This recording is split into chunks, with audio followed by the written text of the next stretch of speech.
በስመ አብ ወወልድ ወመንፈስ ቅዱስ አሐዱ አምላክ። መጀመሪያ በክርስቶስ ክርስቲያን በወልድ ውሉዳን በመንፈስ ቅዱስ ድማ መንፈሳውያን ዝተሰማኹም ናይ እግዚአብሔር ቤተሰብ ከመይ ቀኒኹም ደሓን ዘለኹም? መቸም በተን ኩሉ ግዜ ምስጋና እግዚአብሔር ዝለመዳ ከናፈርኩምን ኣብኩምን ነቲ ሰማይን ምድርን ዝርአን ዘይርአን ኩሉ ዝፈጠረ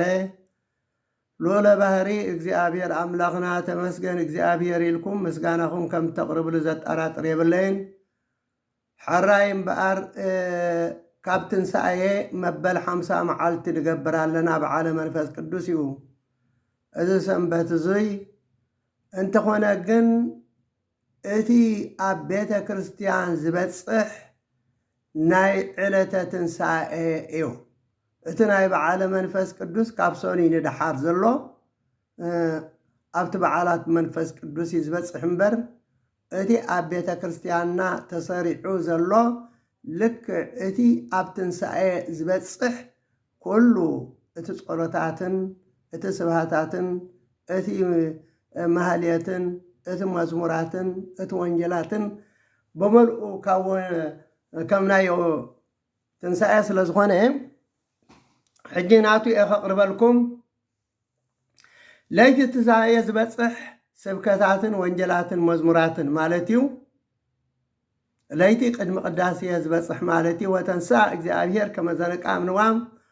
ወከመ ሃያን ወህዳገ ወይን ወቀተለ ጸሮ በድህርያሁ ይብል ስብከት መዝሙር ምዕራፍ 77 ኣበ ግእዝ ከዓ 78 እዩ። ትርጉሙ እግዚአብሔር ከምቲ ካብ ድቃሱ ዝትንስእ ሰብ ተንስአ፣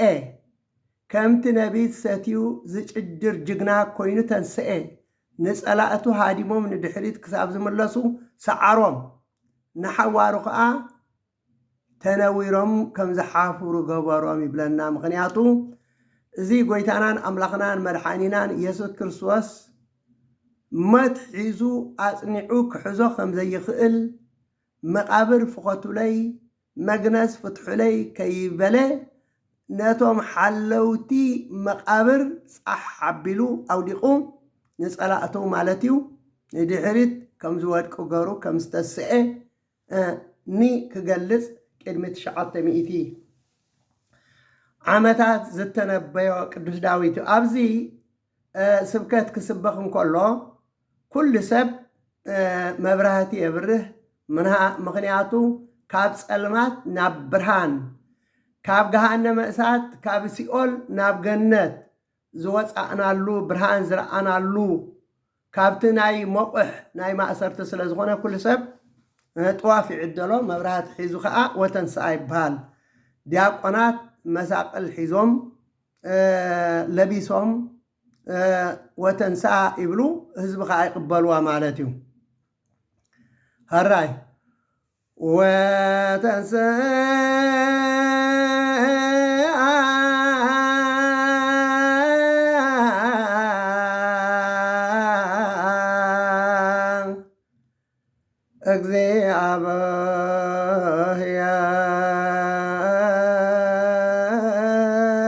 እግዚአብሔር ከመ ዘነቃ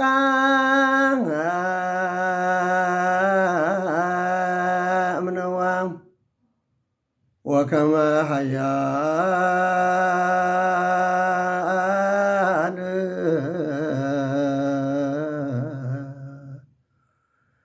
ወህዳገ ወይን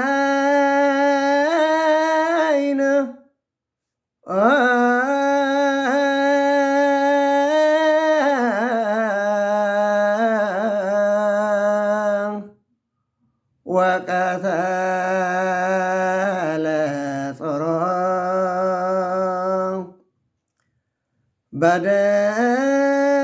በድህርያሁ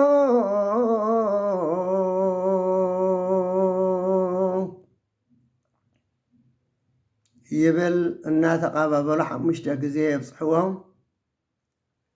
ብድሕሩ ዲያቆን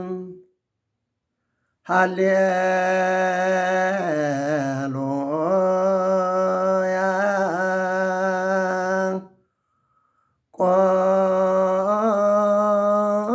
ቆሞ ወአጽምዕ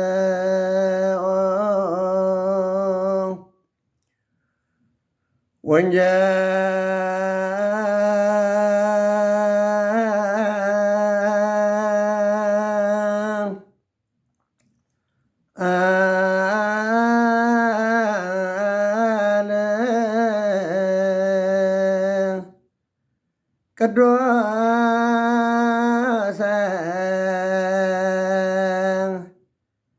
ዜና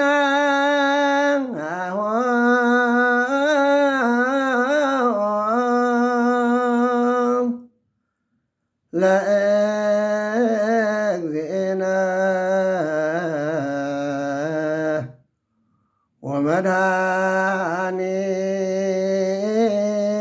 ወመድኃኒነ ኢየሱስ ክርስቶስ። ትርጉሙ ናይቲ መጀመርታን መወዳእታን ዘይብሉ ናይ ጎይታናን ናይ ኣምላኽናን ናይ መድሓኒናን ኢየሱስ ክርስቶስ ቅዱስ ወንጌል ክንበብ እሞ ደው ኢልኩም ፅን ኢልኩም ስምዑ እዩ ዝብለና ዘሎ ዲያቆን ሃሌሉያ ማለት። ድሕሩ ካህን ወንጌል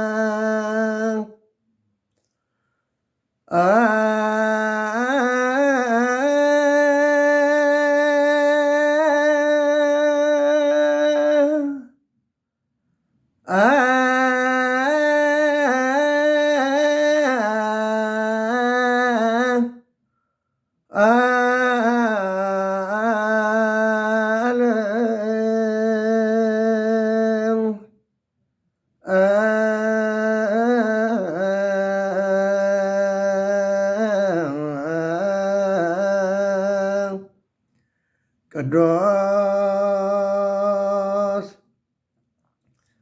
ዘዜነው ማቴዎስ ወማርቆስ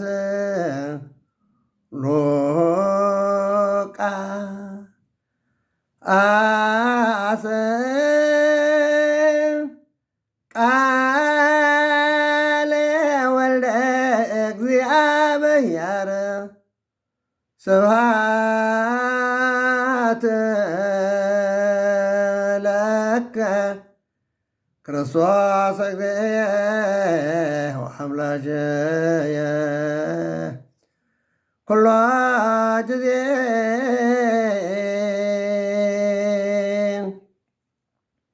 ኣርባዕቲኡ ወንጌል ዝበፅሕ ቅድሚ ቅዳሴ ወንጌል ማቴዎስን ወንጌል ማርቆስን ወንጌል ሉቃስን ይበፅሕ። ኣብ ቅዳሴ ከዓ ወንጌል ዮሐንስ ይበፅሕ። ስለዚ ወንጌል ምስ በለት ካህን እቶም ህዝቢ ከዓ ስብሐት ለከ ክርስቶስ ኣምላኬ እግዚእ ወኣምላኬ ኩሎ ግዜ ክብሉ ፀኒሖም ማለት እንታይ ማለት እዩ? ነመስግነካ ጎይታናን ኣምላኽናን ኩሉ ግዜ እናበሉ እዮም ይቕበሉ ፀኒሖም። ድሕሪ ሰንበት ለይቲ ወንጌል ማቴዎስ ምዕራፍ 28 ካብ ቁፅሪ 1 ክሳዕ ፍጻሜ ድሕሪ ሰንበት ለይቲ ማለት ቀዳም ሰንበት ኣይሁድ ሰንበት ዝብላ ኣይሁድ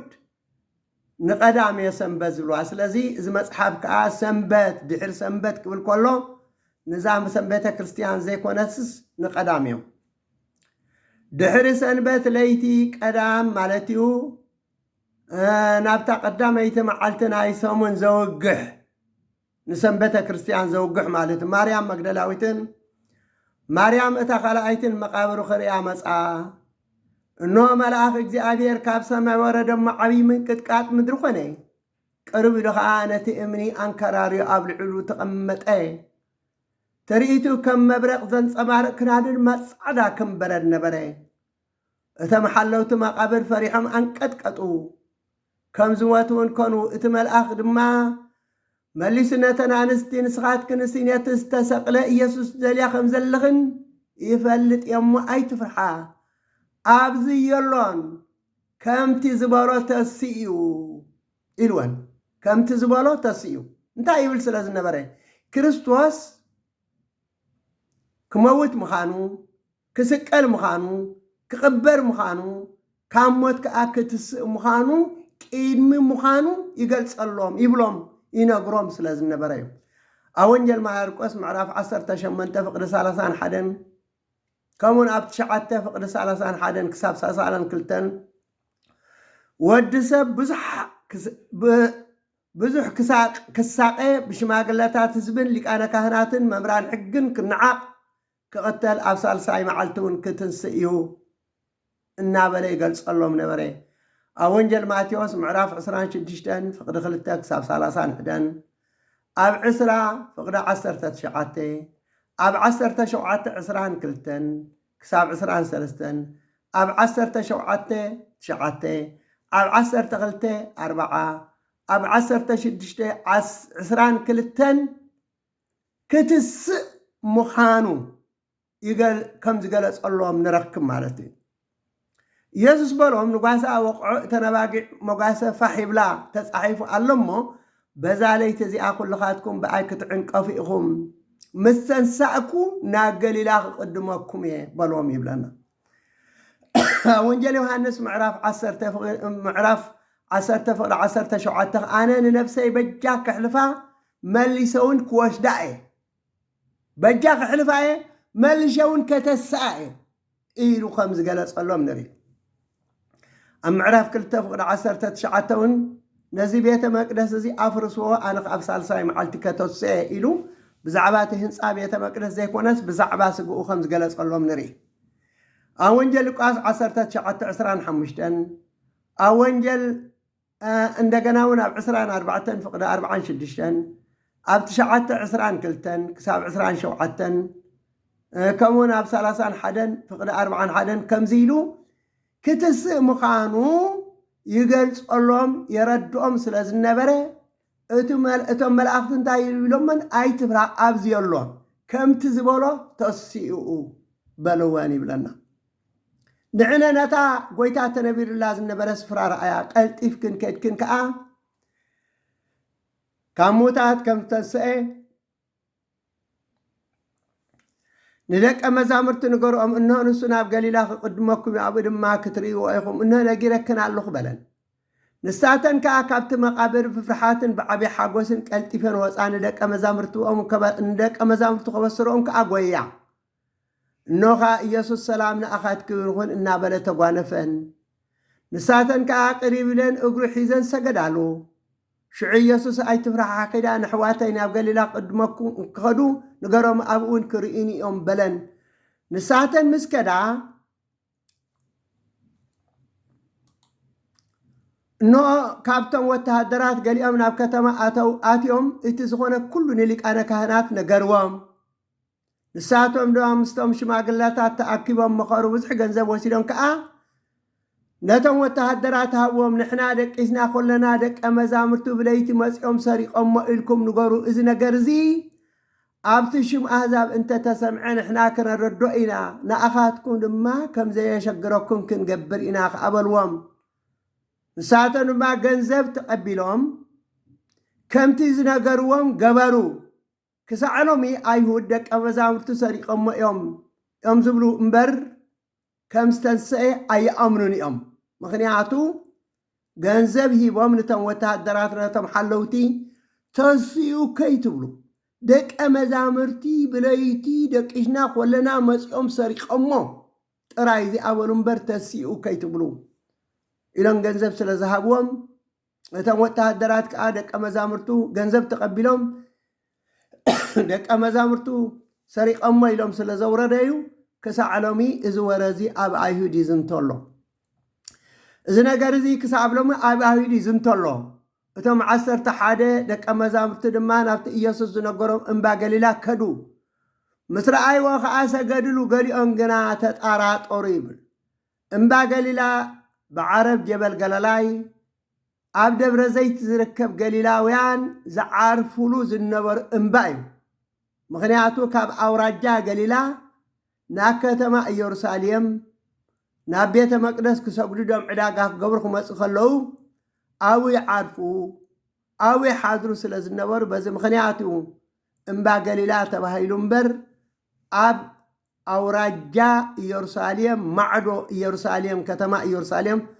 ዝርከብ እምባ ኣብ ደብረ ዘይት እዩ ስለዚ ኣብዚ እምባ እዚ ጎይታናን ኣምላኽናን መድሓኒናን ኢየሱስ ክርስቶስ ተራኺብዎም ኢየሱስ ከዓ ቀሪቡ ስልጣን ሰማይን ምድርን ኩሉ ተዋሂብንሎ እምበኣር ኪዱ እሞ ንኩሎም ኣህዛብ ብስም ኣብን ወልድን መንፈስ ቅዱስን እናጠመቁም ደቀ መዛሙርተይ ግበርዎም ከምኡውን ዝኣዘዝኩም ኩሉ ክሕልው ምሃርዎም ኣነ ድማ ክሳዕ መወዳእታ ዓለም ኩሉ መዓልቲ መሳኻትኩም እየ በሎም ወንጀል ማርቆስ ምዕራፍ 16 ካብ ቁፅሪ 1 ክሳብ 14 እንተሪእና ከዓ ሰንበት ምስ ሓለፈ ማለት ቀዳም ምስ ሓለፈ ማለት ማርያም መግደላዊትን ማርያም ኣደ ያዕቆብን ሰሎሜን ንስጋ ኢየሱስ ክቐብኣ ሙኡስ ሽቱ ዓደጋ በታ ቀዳመይቲ መዓልቲ ሰንበት ማለት ሶምን ንግሆ ፀሓይ ክትበርቕ ከላ ናብቲ መቃብር ከዳ ንሓደሓደን ከዓ እቲ እምኒ ካብቲ ኣፍ መቃብር መን ክግልብጠልና እዩ ይበሃላ ነበራ እቲ እምኒ ኣዝዩ ገዚፍ ነበረ እሞ ንላዕሊ ኣቢለን እንተጠመታ ተገሊጡ ረኣይኦ ናብቲ መቃብር ኣትየን ከዓ ፃዕዳ ክዳን ዝተኸድነ መንእሰይ ኣብ ወገን የማን ተቐሚጡ ምስ ረኣያ ኣዝየን ሰንበዳ ንሱ ግዳ ኣይትሰንብዳ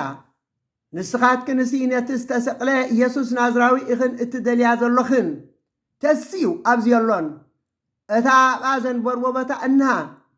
ስለዚ ክዳ ንደቀ መዛሙርቱ ንጴጥሮስን ናብ ገሊላ ክቅድመኩም እዩ ከምቲ ዝበለኻ ኣብኡ ክትርእይዎ ኢኹም ኢልክን ንገርኦም በለን ራዕድን ስምባድን ሒዝዎ ነበረ እሞ ካብቲ መቃብር ወፅአን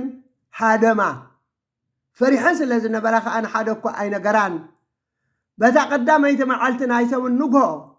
ምስ ተንስአ ነታ 7 ኣጋንንቲ ዘውፅኣላ ማርያም መግደላዊት ቅድም ተረኣያ ንሳ ድማ ከይዳ ነቶም ምስኡ ዝነበሩ ክበኽዩን ክሓዝኑ ከለዉ ነገረቶም ንሳቶም ግና ኢየሱስ ያው ምዃኑን ንኣኣ ከም ዝተረኣያን ሰሚዖም ኣይኣመኑን ድሕርዚ ኢየሱስ ንክልተ ካብኣቶም ናብ ሃገረ ሰብ ክኸዱ ከለዉ ኣብ መገዲ ብኻልእ መልክዕ ተረኣዮም ንሳቶም ከዓ ተመሊሶም ነቶም ካልኦት ነገርዎም እንተኾነ ንኣቶም ኣይኣመንዎምን እኖ ነቶም 11 ኣብ መኣዲ ተቐሚጦም ከለዉ ተረኣዮም ነቶም ዝተንስአ ዝረኣይዎ ኣይኣመንዎምን ነበሩ እሞ ብዘይምእማኖም ትሪ ልቦምን ወቀሶም ወንጀል ሉቃስ ምዕራፍ 24 ካብ ፍቕዲ 1 ክሳብ 12 በታ ቀዳመይቲ መዓልቲ ሰሙን እተን ኣንስቲ ነቲ ዘዳለኦ ሽቱ ሒዘን ኣንጊሀን ናብ መቃብር ከዳ እቲ እምኒ ከዓ ካብቲ መቃብር ኣንከራሪ ረኸብኦ ኣብኡ ኣትየን ግና ስጋ ጎይታና ኢየሱስ ኣይረኸባን ብዛዕባ እዚ ክግረማ ከለዋ ከዓ እንሆ ዘንፀባርቕ ክዳውንቲ ዝተኸድኑ ክልተ ሰብኣይ ቅድሚአን ደወሉ ፈሪሐን ገፀን ናብ ምድሪ ምስ ኣተነና ከዓ ንሳቶም ከምዚ ይበልወን ንምንታይ ነቲ ሕያው ሙሶታት ትደልዮ ኣለኽን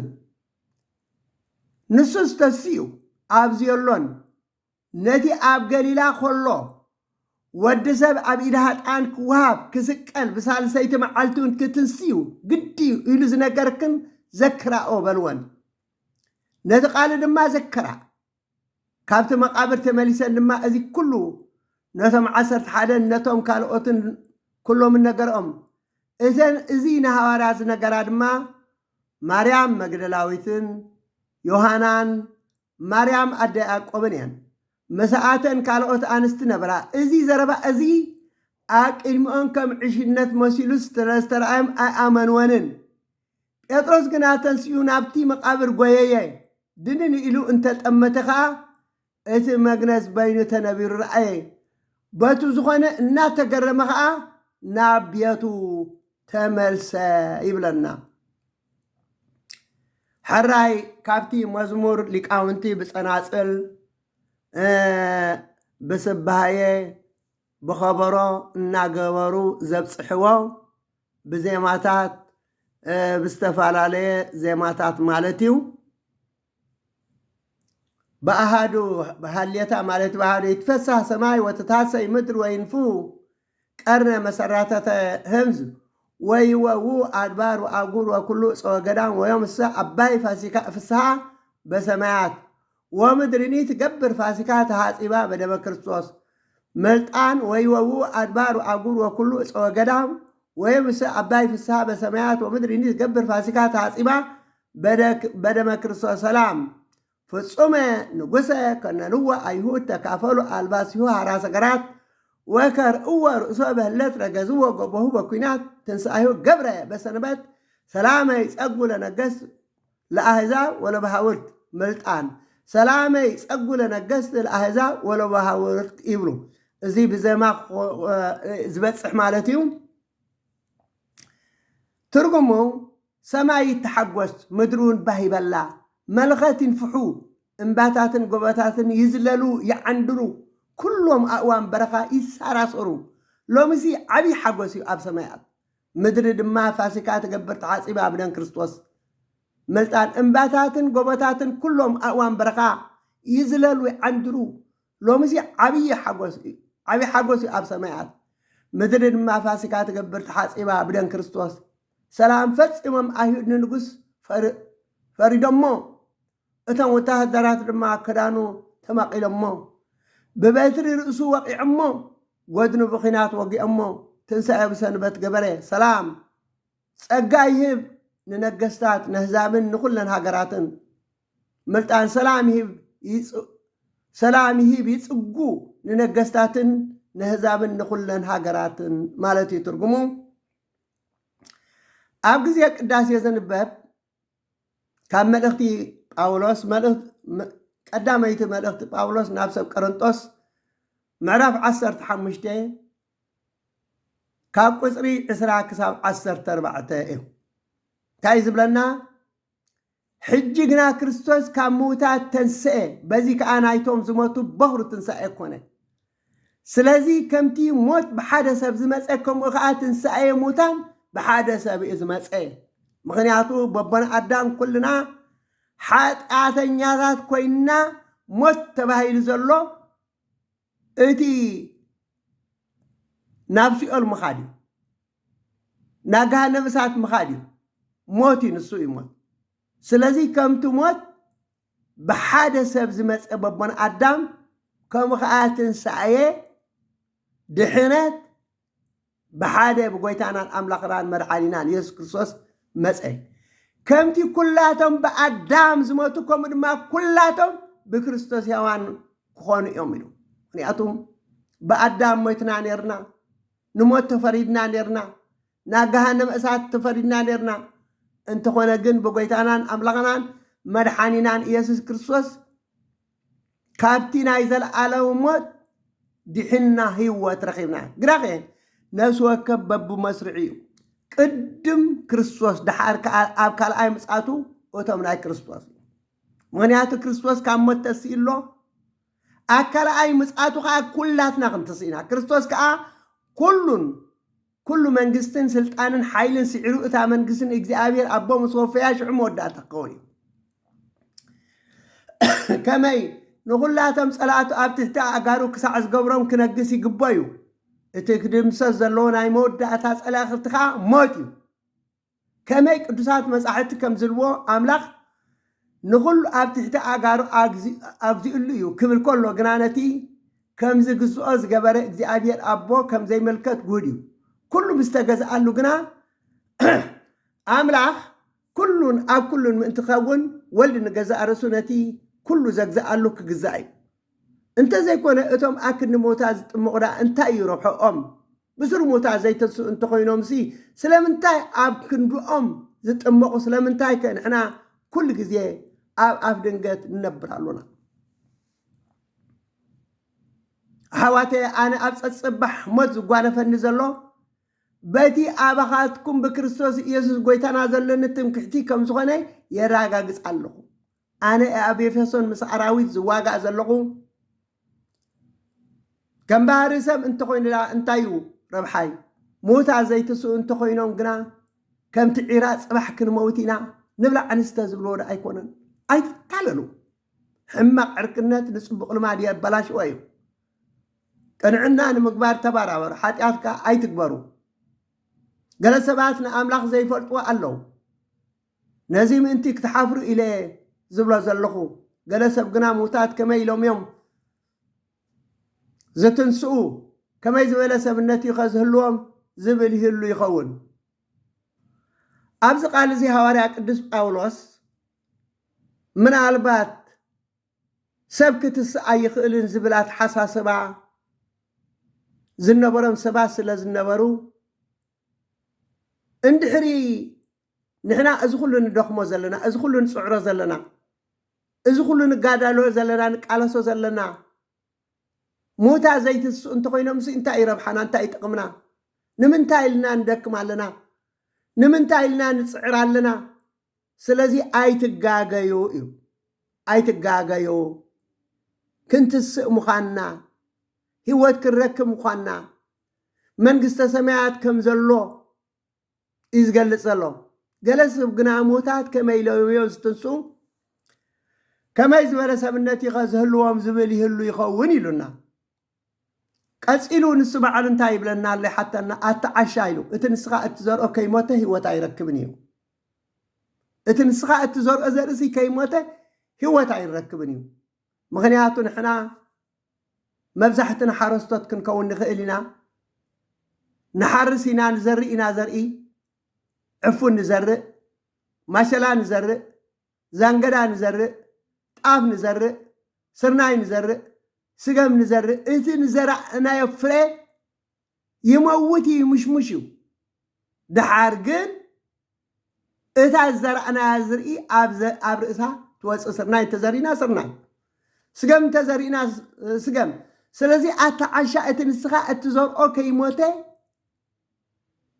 هيوت يركبني اتزور ادمان يسرناي ويس ناي كال عينت فرط رايو مبنت تخلا ايكون كان اتزرو املاقنا كم زلي غري سبنا زهبو نفس وكف زرؤون سسمنتيبو سغا سب بينو سغا انسسا بينو سغا عواف بينو سغا عساون بين دا يمبر كل سغا حدا سغا عينت سغا ايكونن سماو سبنت الله يلونا ريخم سواو سبنت الله مدراو سبنت كالو اذ حج لبسنا يزلنا مدراو سبنت يبال دحار اكل اي مسعات كريستوس جن سماو سبنت كلبسينا جناغ كبري ات سماو بينو كبري ات مدراو خاب بينيو كبري صحاي بينو كبري ورحون بينيو كبري وخاوتون بينيو بخبرس كوخب كوخب يبلص يبلنا اونجل يوحنس معرف 10 تقلت فقد 14 انتايبل فرسناي نام مدر وديقا انت زي موتت بين اتر تنبر انت موتت قنا بزح فرا كم تفري بحق يبلكم على القيم سلازي اتنزور اون زرئي كي موته هيوتا يركبن بزح كون اي خلين مسمو تموتي ابت اقران ترئنا مسمو قولت ترئنا تازرعنا فر اب مش مشات صنحنا سلازي نحنا اموتنا نترف زي كونس كم تزرعنا زرئي اب رؤسو زبقولكم اغزابير كم زدلي يقرو نخلو زكالو املاح سلازخونا نخلو باتن نخلو زمالك حيلي قرو نزنا يوردس غانا انتيتو نتو خبر سقو خمس لا يزبلنا اذ حجي لبسنا يزلنا سقا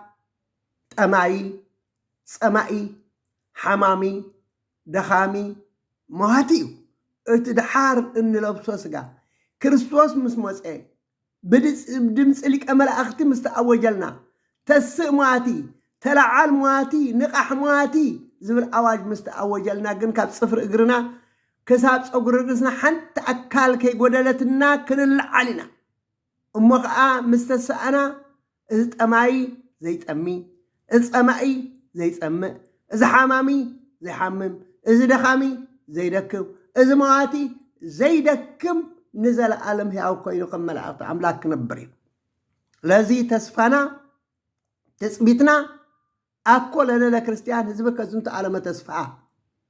كريستيان تسفانا تثبيتنا ابز عالم زين يرنا مسموتنا سغانا بريسونا بحمد تغيروا اراوت بلعوا قلاي وحيط وسترف زي كون استلع المواتي نقح مواتي زبل مستأوجلنا بدت كنبلينا نزل عالم هيوان كوينا دك عدوم نقدسان سدرا بيت أملاك كوينا أم منغسط سماوات كنبرينا هراي قصيلو قداميت ملእኽቲ ጴጥሮስ ምዕራፍ 3 ፍቕዳይ ካበይ ቁጽሪ 15 ክሳብ ፍጻሜ እዩ እንታይ ይብል ንክርስቶስ ብልብኹም ከም ጎይታ ቀድሶ ብዛዕባ እታ ኣባኻትኩም ዘላ ተስፋ ንዝሓተኩም ዘበለ ምላሽ መሃብ ምእንቲ ክትክእሉ ኩሉ ግዜ ድልዋት ኩኑ ግናኸ ብለዋሃትን ብኽብርን ግበርዎ እቶም ነቲ ብክርስቶስ ዘለኩም ሰናይ ኣኻይዳኹም ዝጸርፉ በቲ ዝጸርፎ ምእንቲ ክሓፍሩ ንጽሕልና ይሃልኹም ከመይ ኣምላኽ እንተ ደኣ ፈቒድዎስ ካብ ክፉእ እናገበርካስ ሰናይ እናገበርካ ሓሳራ መከራ ክትቅበል ይሓይሽ ክርስቶስ ሓንሳብ እናሓወሩን ምእንቲ ሓጢኣት ሞተ ናብ ኣምላኽ ምእንቲ ቕርበና ጻድቅ ከሎ ምእንቲ እቶም ሃጣን ሞተ ብስጋ ሞተ ብመንፈስ ግና ሕያው ኮነ በዚ መንፈስ እዚ ከይዱ ነቶም ኣብ ቤት ማእሰርቲ ነቶም ኣብ ቤት ማሕበስ ዝነበሩ ድሕነት ሰበኸሎም ናጽነት ኣወጀሎም ሓርነት ኣወጀሎም ካብቲ ደልሃመት ካብቲ ስቃይ ኣውጾም እዚኣቶም እቶን ቀደም ብዘመኖ እታ መርከብ ክስራሕ ኮላ እግዚአብሔር ብትዕግስቲ እናተጸበየ ከሎም እዛዝ ኣበይዎ እዮም ኣብታ መርከብ ሒደት ማለት 8 ነፍሲ በማይ ድሓና ማይ ናይቲ ሕጂ ዘድሕነኩም ዘሎ ጥንቀት ምልክት እዩ ጥንቀት ከዓ እቲ ብትንሳኤ ኢየሱስ ክርስቶስ ምንጽሕልና ናብ ኣምላኽ ዝቐርብ ጸሎት እምበር ናይ ስጋር ዝሓጽብ ኣይኮነን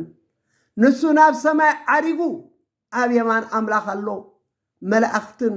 ስልጣናትን ሓይልታትን ይግዝእዎ እግዚአብሔር ኣምላኽ ይመስገን ጎይታናን ኣምላኽናን መድሓኒናን ኢየሱስ ክርስቶስ ካብቲ ዝነበረና ናይ ዘለዓለም ማሕቡስ ናይ ዘለዓለም ስቃይ ናይ ዘለዓለም ጸልማት ናይ ዘለዓለም ባርነት ናጻ ምሰውፃና ሕጂ ናበይ ከይድሎ ናብ ሰማይ ዓሪጉ ኣብ የማን ኣምላኽ ኣሎ መላእኽትን ስልጣናትን ሓይልታትን ይግዝእዎ ኣለዉ ከምዚ መናፍቃን ይልምነልና ኣሎ ዘይኮነሲ ይግዝእዎ ኣሎ መላእኽቲ ይልምንዎ ኣሎ መላእኽቲ ይሰግድሉ ኣለዉ መላእኽቲ እቶም ሓያላት እቶም ስልጡናት ስለዚ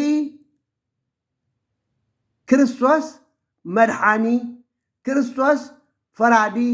ክርስቶስ ፈጣሪ ክርስቶስ ኣምላኽ ደኣምበር ብፍቃዱ ኣድሒኑና ይዝባል እምበር ለሚኖ ኣይኮነን ኣድሒኑና ለሚኖ ኣይኮነን ኣድሒኑና በጃ ኮይኑልና መስዋዕት ኮይኑልና ብፍቃዱ በቲ ካብ ኣደና ቅድስቲ ድንግል ማርያም ዝወሰዶ ስጋ ማለት እዩ ሕራይ ቀፂሉ ዝንበበልና ግብረ ሐዋርያት ምዕራፍ 2 ካብ ፍቕዲ ካብ ቁፅሪ 22 ክሳብ 36 ዘሎ እዩ እዚ ኣብቲ በዓለ መንፈስ ቅዱስ ቅዱሳን ኣቦታትን ሐዋርያት መንፈስ ቅዱስ ምስ ተቐበሉ ነቶም ህዝቢ በብቋንቋኦም ዝገለጽሎም ሐዋርያ ቅዱስ ጴጥሮስ ዝገለጸሎም ቃል እዩ እንታይ ይብል ኣቱም ሰብ እስራኤል ነዚ ቃል እዚ ይስምዑ ከምቲ ባዕልኩም እትፈልጥዎ ኢየሱስ ናዝራዊ በቲ ኣምላኽ ብኡ ኣብ ማእከልኩም ዝገበሮ ሓይልን ትእምትን ተኣምራትን ኣምላኽ ዝመስከረሉ ሰብኣይ ነበረ ነዚ ከምቲ ሙድም ምኽሪ ኣምላኽ ዘለኣም ፍልጠቱን ዝተወፈየ ኢየሱስ ብኢድ እቶም ሕጊ ዘይብሎም ሰቒልኩሞን ቀቲልኩሞን ሞት ሒዙ ንቆጽንዖ ስለ ዘይከኣለ ከዓ ኣምላኽ ካብ ማእሰርቲ ሞት ፈቲሑ ኣተንስኦ ዳዊት ብዛዕባኡ ከምዚ ይብል ንእግዚአብሔር ኩሉ ግዜ ኣብ ቅድመ ይርኦ ንሱ ብየማናይ ስለ ዘሎ ከዓ እንድልሕፅን እየ ልበይ ተሓጐሰ ልሳነይ ካብ ዕልል በለት ስጋይ ተስፋ ክትነብር እያ ምክንያቱ ንነፍሰይ ኣብ ሲኦል ኣይትሓድጋን ኢኻ ንቅዱስካ እውን ድማ ኣብ መቃብር ክብስብስ ኣይትገድፎን ኢኻ ንስኻ መገዲ ህይወት ኣፍለጥቃኒ ምሳይ ብምህላው እኳ ድማ ሓጎስ ከተፅግበኒ ኢኻ ኣትም ኣሕዋትና እቲ ርእሲ ኣቦታት ዝኾነ ዳዊት ከም ዝሞተን ከም ዝተቐብረን መቃብሩ ከዓ ክሳዕ ሎሚ أما أكلنا خمزلو الرقاقس أي نقرأكم علىكم مباركز نسو نبي سلسخوني أملا حادة كافر كرسو أبزفانو كقمت بمحلا كم زمحلو لي يفلت نبري نفسو أبسيقول كم زي يترف سقوخ أم بسباس كم زي رئي أقدمو فليتو كأبز عبات نساء كريستوس تزاربه أملاخ دزي إزي يسوس زي آتنسي وي نحنا قلاتنا كأنا إذ نقر زي مساخرينا حجي ما أبيمان أملاخ بخبري مستقمت تسفى منفس قدوس كأكاب أبا مستقبله نزي نسخاتكم التريئوان اتسمعوان زلخو من السو أفسسو داويت بعلو دا قويتا نقويتا نتسألاتها مرقس إقرها سعر قبرم أبيمان يتقمت بولاي بالنبر نسوس ناب سماعي عرقان مبارسي أملاخ نسخاتكم سقلكم مو يسوس نقويتا مسحين كم زقبرو بزلابة إسرائيل برقص تفلت إلو بزعبا ويتانان أملاخنان مرحانينان يسوس كريستوس كم ستنسيب حيلو بسلطانو ناب سماعات كأخم زعرق قليس اللهم مالتي يقلص الله حرايك أتسئلو كام مزمر داويت اتمعرافات نوح سلازبلنا ينبوبا يزلوه قاسيلكم بعالخاتكم قن أستمع قرب بلكم أبلو أخم سبكاتنا يقداسي مزمر داويت حدميتن 17 أبقئز حدميتن 18 فقد 24 كا أبتقرنيا مالتي انت عايزب ذاتي إلت انت قبر إجزابير نتفيسها ونتاسي باتي أو إجزيو آدهنسو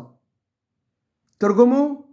إذا إجزابير زقبرا معالت عوات إزياء بقار تحقوس بهوني بلنا أو إجزابير نلمكا لنا أدحننا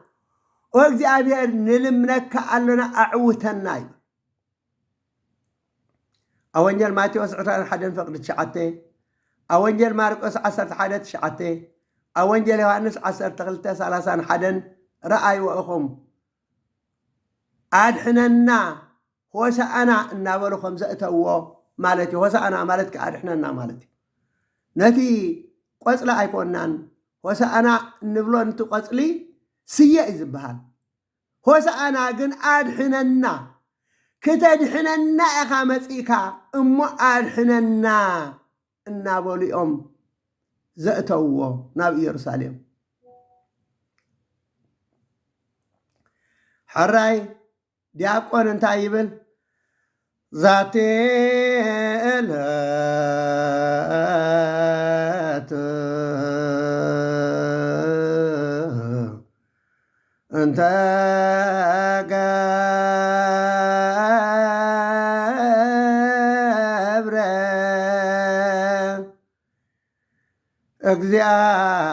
እግዚአብሔር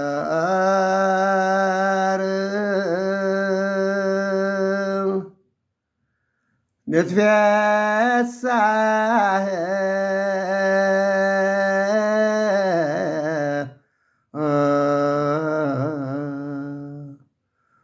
ወነታሰባቲ ኦ እግዚኦ አድንሶ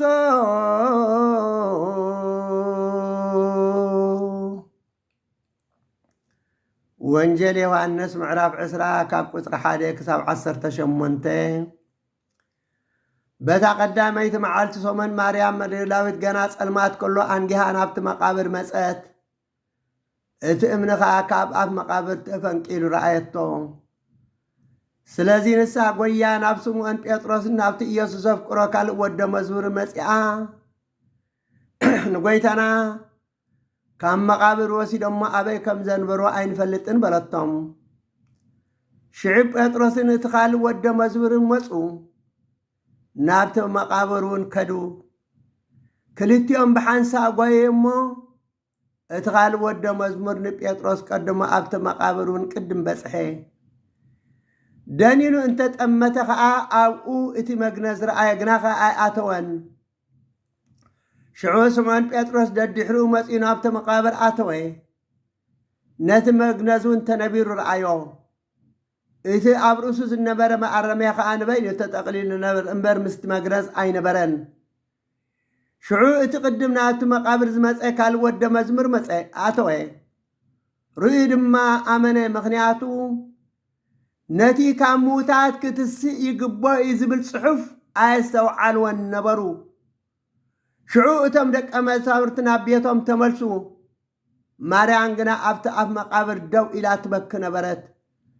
እናኸበኸየት ከዓ ናብቲ መቃብር ድንን በለት። ኣብቲ ስጋ ኢየሱስ ዝነበሮ ጻዕዳ ክዳውንቲ ዝተኸድኑ ክልተ መላእኽቲ ሓደ ብርእሲ ሓደ ከዓ ብእግሪ ረኣየት። ንሳቶም ድማ ኣቲ ሰበይቲ እንታይ የብክየክሎ በልዋ። ንሳ ድማ ንጎይታ ይወሲዶሞ ኣበይ ከም ዘንበርዎ ከዓ ኣይፈለጥኩን በለቶም። እዚ ኢላ ንድሕር ኣግልጽ በለት እሞ ንኢየሱስ ደው ኢሉ ረኣየቶ። ኢየሱስ ከም ዝኾነ ግና ኣይፈለጠትን። ኢየሱስ ከዓ ኣቲ ሰበይቲ እንታይ የብክየክሎ ንመን ከትደልዩ ኣለኹ በላ። ንሳ ከዓ ሓላዊ ኣታኽልቲ መሲልዋ ጎይታይ ንስኻ ኣልዒልካዮ እንተኮንካ ኣነ ክወስዶ ኣበይ ከም ዘንብርካዮ እንደንገረኒ በለቶ። ኢየሱስ ከዓ ማርያም በላ። ንሳ ድማ ግልጽ ኢላ ብዕብራይስጢ ረቡኒ በለቶ። ተርጉሙ መምህረይ ማለት እዩ። ኢየሱስ ከዓ ገና ናብ ኣቦይ ስለዘይዓረኩ ኣይትሰንኪኒ ግናኸ ናብ ኣሕዋተይ ክዲ እሞ ናብ ኣቦይን ኣቦኹምን ናብ ኣምላከይን ኣምላክኩምን ይዓርግ ኣለኹ በልዮም በላ። ማርያም መግደላዊት ንጎይታ ከም ዝረኣየቶን እዚ እውን ከም ዝበላን ከይዳ ነቶም ደቀ መዛሙርቱ ነገረቶም ይብለና። ስለዚ ኣርባዕቲኦም ወንጀላውያን ጎይታናን ኣምላኽናን መድሓኒናን ኢየሱስ ክርስቶስ መት ሒዙ ከጽንዖ ከም ዘይከኣለ ካብ ሞት ከም ዝተንስአ ኩላቶም ከምዚ ገሮም ይገልጹልና ኣለዉ ማለት እዩ።